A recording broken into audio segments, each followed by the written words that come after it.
But everything that we heard from airlines there is that safety and security of passengers are paramount. The costs of operations to do that is secondary, of course.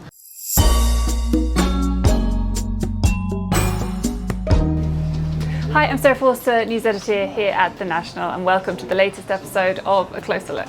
Now, this week, Bahrain hosted a global aviation event connecting airports with airlines and discussing the future of the industry. Now, we sent our aviation reporter to Bahrain to find out more, to talk to people, and now she joins us to tell us all about what she heard. She joins me now. Hi, Deena. Thank you for coming in. Hi, Sarah. Thank you so much for having me again. So, there's one topic we just have to get to straight away, right? This is an aviation event, a global aviation event being held in a part of the world where there is an escalating conflict, there's war going on, there is definite disruption and concern for airlines at the moment. Can you tell me a little bit about what people were talking about? And sort of who you spoke to and what were they saying about operating in a time like this? Sure, yeah, that's a great question, Sarah. I think everyone will agree that the top concern is the humanitarian one, and that was very much at the top of everybody's minds. That is the most important outcome, is the loss of lives and livelihood and people's homes. Coming from that, companies and businesses have to operate within these environments. And at the conference, there was some talk about what that impact had meant for the airlines. And of course, this was happening at a time, as we all know, of flight diversions away from specific airspace that had been closed because of the conflict, which adds to the cost of the airline because they are taking longer routes, they have to use up more fuel. But everything that we heard from airlines there is that safety and security of passengers are paramount. The costs of operations to do that is secondary, of course. One of the interesting things that emerged is this idea when we talked to the CEO of Gulf Air, Mr. Jeffrey Goh. He talked about a spirit of collaboration between airlines at this difficult time where they're addressing safety and security, which is a non-competitive issue between them.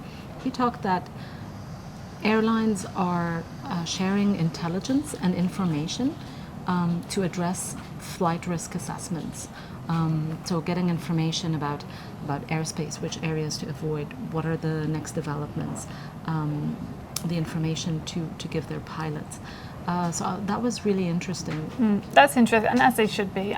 There's absolutely no argument here that the airlines are not the casualties in this situation at all, but they are obviously being affected by the situation. And it's interesting because obviously they will be issued individually these NOTAMs and these various instructions of where to fly, where not to fly, but also between themselves. Because sometimes, pilots will see something out the window or whatever and report it back, and between themselves they are also sharing information to keep, obviously, safety as the utmost priority. Absolutely, and there was a somber tone of awareness about that issue among the airlines that we talked to. So, for example, the CEO of Air Arabia, Mr. Adel Ali, when we asked him about the war and its impact on the airline industry and operations, he said, this is not easy. It's difficult, but so far this is manageable. Okay, so let's talk a little bit more about the conference. It was called Routes World, or as an American might say, Routes World. Correct. And this is specifically where airports can kind of court airlines into saying, please come land at our airports and bring passengers here. And tell me a little bit about how the event works. Sure, it's a really interesting event. Routes World is an annual event that happens in a different city each year. This time it was hosted for the first time in the Arab world by Bahrain. So this was happening in Manama, and the setup is really interesting. So there's huge halls with a big clock on the wall counting down time, and the airports actually pay to be there for meetings with their airline customers, both existing and new ones, that they hope to attract to their hubs, to their countries, to open new routes or routes. And they basically set up 20-minute meetings to make their case and to sell their pitch to airlines of why should you open a new route to our country, to our city, to our airports.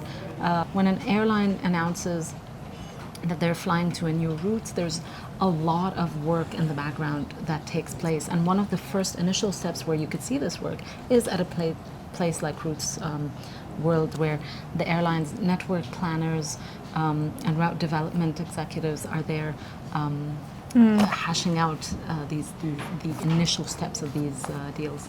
Because all we see, isn't it? All we see is a tweet or something like that where an airline goes, now we're going to fly to Hanoi, or now we're going to fly to wherever, and you don't realise, in fact, the incredible amount of work that's gone on behind the scenes. Exactly. There's a lot of planning in advance, and airports are under a lot of pressure to provide airlines with a lot of incentives to come and fly to them specifically, because airlines have a whole roadmap of choices. So it has to make sense to them economically. They're able to make a profit there. They're able to have maybe lower costs of operations through this package of incentives provided by each airport. So it's very competitive, and they have to really make a compelling case. And there's a lot of sense of color and creativity about how they market themselves and make themselves more visible to their airline customers. So definitely an aviation speed dating concept there. I was about to say, it sounds exactly like speed dating. Yeah. So this is a global event, right? That was being held in Bahrain this year. The next one's being held in Hong Kong.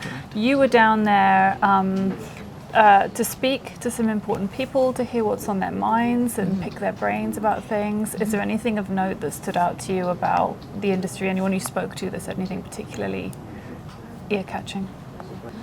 So this was a good opportunity to speak to airline CEOs from different parts of the region.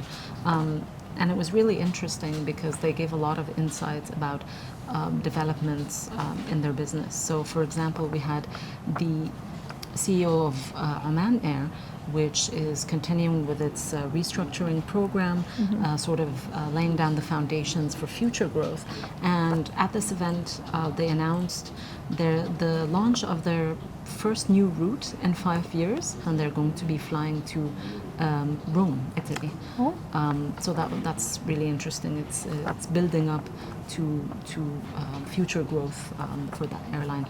We also had Etihad Airways there, where their chief of revenue was talking about the airline bringing back, dusting off some of the A380s that had been mothballed by the pandemic, and bringing back their 7th Airbus 380. So obviously putting a lot of capacity on very busy international routes. The destination for that aircraft still remains a mystery, so they kind of just teased it out, and it's a wait-and-see situation. But we do know that this route had never seen a 380 operate on it before, so Interesting. that should be exciting. Maybe it's Gibraltar. There you go. You can send them a suggestion box. It would just go straight into the sea, wouldn't it? Why not? All right. Some of the really interesting participants as well on the shop floor, if you will, of that conference was there was a big turnout from Saudi Arabia and big stands, big presence of different representatives from different Saudi airports. The most interesting one was the new and planned King Salman International Airport, the new hub that's going to be built in Riyadh. So they were there talking to people in the industry to really explain the scope of ambitions that Saudi has to attract international travelers. That stand was constantly buzzing with meetings. As well, there was the Red Sea International Airport, which is a little hub that is going to cater to the major tourism projects there, including the Red Sea project and the Amala project. These are super luxury resorts, and they get their own international airport to fly into directly. so there was a lot of discussion about how Saudi Arabia is trying to attract more tourism to the country, and they have big presence in events like this. Sure, okay, and just to finish, the event was being held in Bahrain. Tell me a little bit about, let's get a sneak peek at what Bahrain's aviation plans are. Sure. Small island nation, but big ambition plans for itself. They opened a new passenger terminal back in 2021, and the capacity of that is it's able to handle 14 million passengers per year. They have now ambitions whereby once that airport reaches its maximum capacity, they're thinking ahead into the 2030s and beyond, where they want to open or they're studying a greenfield project for a new airport altogether that would be based towards the north. So there's a study ongoing at the moment that they've commissioned for the feasibility of that airport.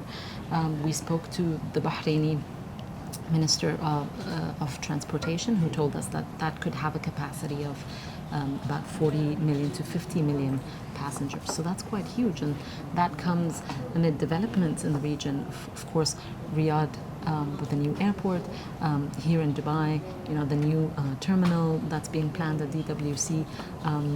So a lot of capacity going into that market in the future. A lot in the pipeline, so we'll keep our eyes on Bahrain. Absolutely. All right, thank you so much, Deena. Thank you for having me. Well, that's it for this week's episode of A Closer Look. Thank you so much for joining me right here in our newsroom in Abu Dhabi. Don't forget, you can find all of our previous episodes on YouTube.